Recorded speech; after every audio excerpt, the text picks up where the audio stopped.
What defines good propriety in different cultures? Imagine walking into a new country and wondering what behaviors will keep you respectful and polite.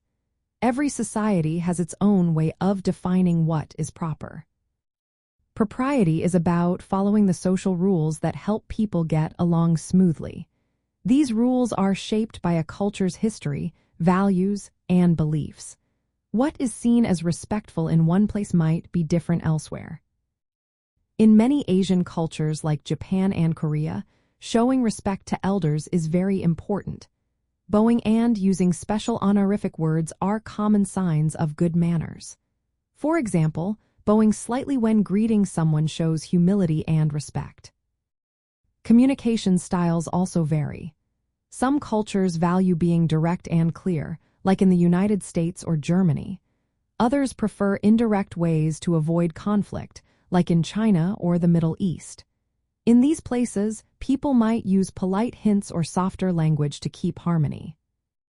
Social rituals are another key part of propriety. How you greet someone, give gifts, or dress can show respect. For instance, removing shoes before entering a home is a sign of respect in many Asian and Middle Eastern countries. In Western countries, a firm handshake is often the polite way to greet someone. Personal space and physical touch are also different. In Latin America or Mediterranean countries, standing close and touching during conversations is normal and friendly. But in Northern European countries like Sweden or Norway, keeping more distance is considered proper. Gender roles influence what is seen as appropriate behavior. In some traditional societies, men and women have specific roles and dress codes.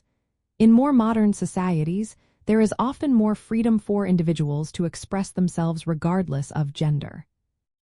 Respect for cultural traditions and rituals also matters.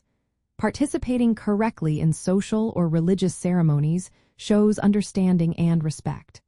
For example, knowing how to behave during a wedding or a religious festival is part of good propriety. Understanding these differences helps us communicate better when we travel or work internationally. It's about being aware of what behaviors are acceptable and what might offend others. For example, in some cultures, giving a gift with both hands is polite, while in others, it might be seen as unnecessary. Practicing good propriety means observing local customs, using appropriate language, and respecting social roles. It's a way to show respect and build trust across different societies.